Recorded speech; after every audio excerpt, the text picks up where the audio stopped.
Hello and welcome to the 250th Old Glory tatting pattern that I am offering for free on the YouTube notes. So go down there and check it out. This is in celebration of 250 years and from 1776. And I wanted to create something that was iconic, and I decided on making a bookmark. So this bookmark is done in split rings, one row at a time. So I'm not going to show you how to do split rings because I have another pattern called a New Year's bookmark on my YouTube that goes over how to do split rings, but I'm just going to show you some tips and tricks about this particular pattern.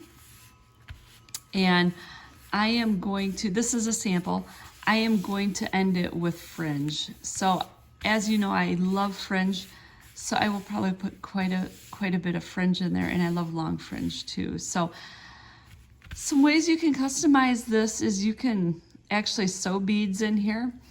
If you know how to do a self-closing mock ring with a bead, you could put beads in here in these rings.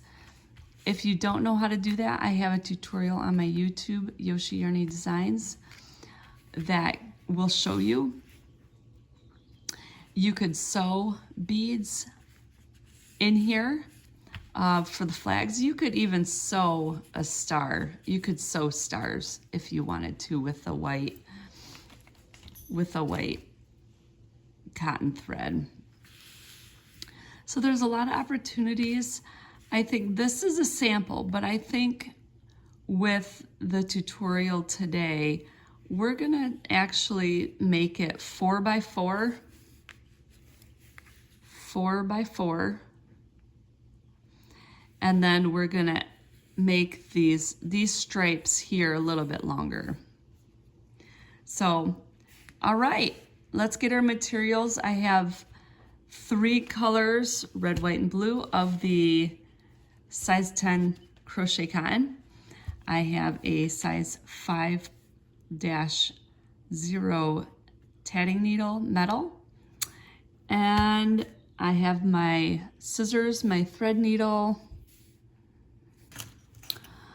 Okay, once we have all our materials ready, let's get started.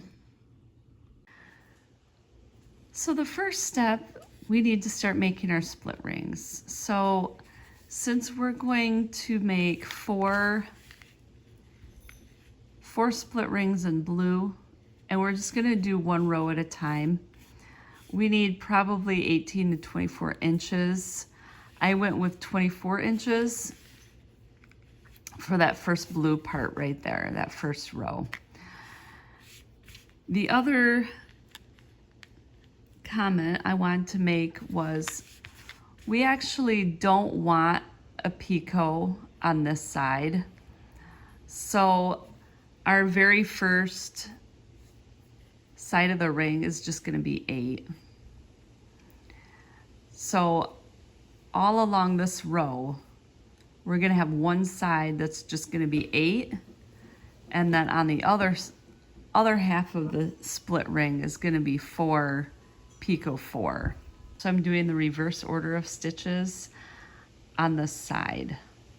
Now, you don't have to, but I find that helps prevent a lot of the twisting of the ring.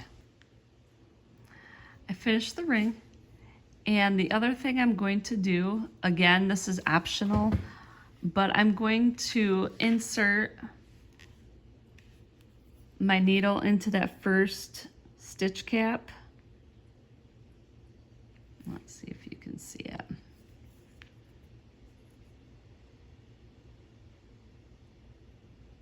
The stitch cap. And I'm gonna pull it through. That also helps with the twisting.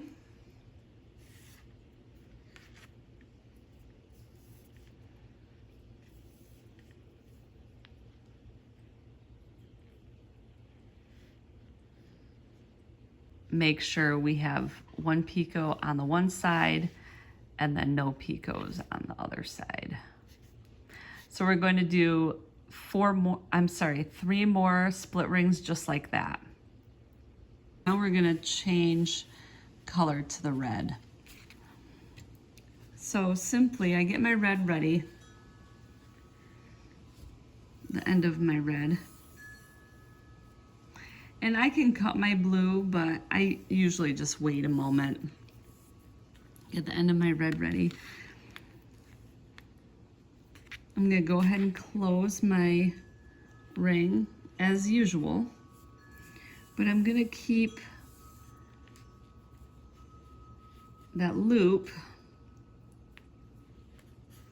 right there where I would usually put my pinky in.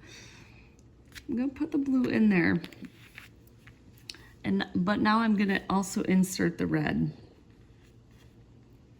into that loop. A stripe of 1, 2, 3, 4, 5, 6, 7. So maybe even a yard. I'm gonna tighten my ring.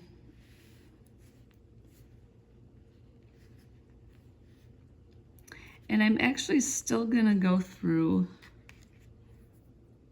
that first double stitch, that first stitch cap.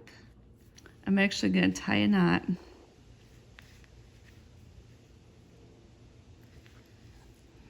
gonna tie my knot. I'm probably gonna tie two knots, and then I'm gonna weave in the ends. I take my needle thread, and I actually tuck it under double stitches, and then I'll cut it. There. And then I'll cut the other side and weave that in the same way. So my row is all ready with the red to start the red ring. But first, I wanted to show you this brilliant design. Is Kay Pettyjohn, and she sewed these, and it is a small little basket for your yarn scraps. This is the same thing, so we still want the 8 on this side with the ball thread and the 4 picot 4 on this side. And it's just the same. And I wanted to let you know that even though you weaved in the ends and you tied knots, it's not gonna show, because this ring, where it's connected, it's gonna cover up those knots. If you tap that tightly up against the ring, you won't even be able to tell. And it's secure because it's actually encased in the yarn itself, if you see that. For the red, we're going to do 7 split rings like that. I finished the last ring, the 7th ring, and since I've chosen to put fringe on it, I am not going to cut this thread super short.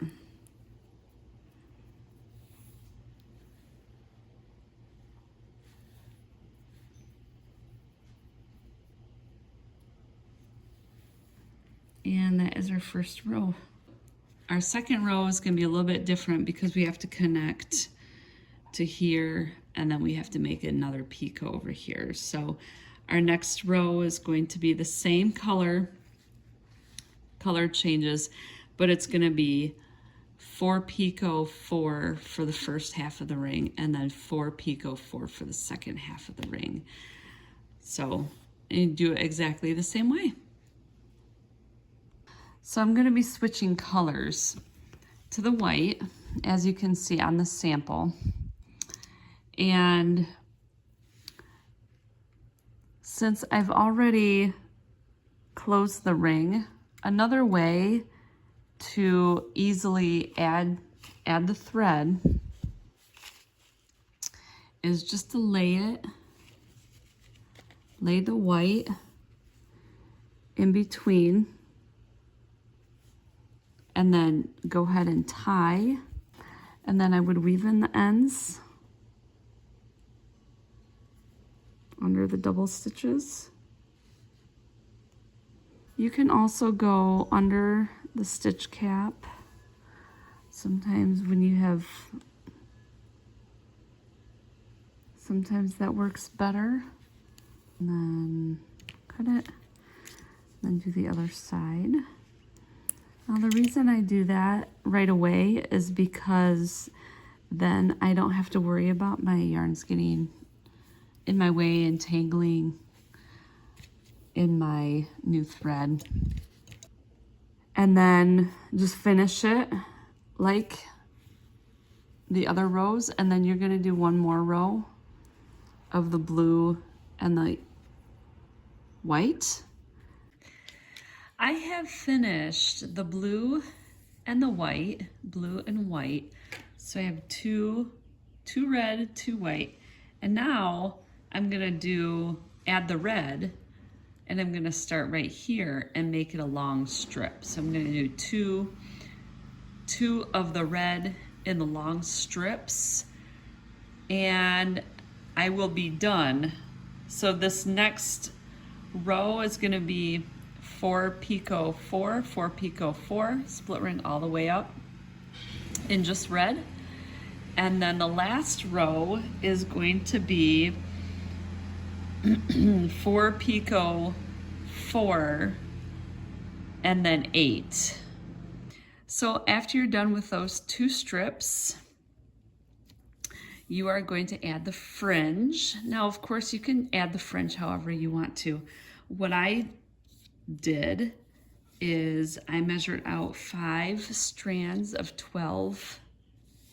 11 to 12 inches, and then I folded them and I joined them with a lark's head knot, which is, yes, it is the stitch we use in tatting. And in order to get the smooth side on the front, I actually added it on this side, 250th Old Glory Bookmark. So I hope you enjoy this project. Please connect with me on Instagram at Yoshi Yarny and Facebook at capital Yoshi space capital Yarny, and YouTube at Yoshi Yarny Designs with a Z. It's been a pleasure working with you, and I hope you enjoy this project and share it and enjoy it. Until next time, friends. Jeanne.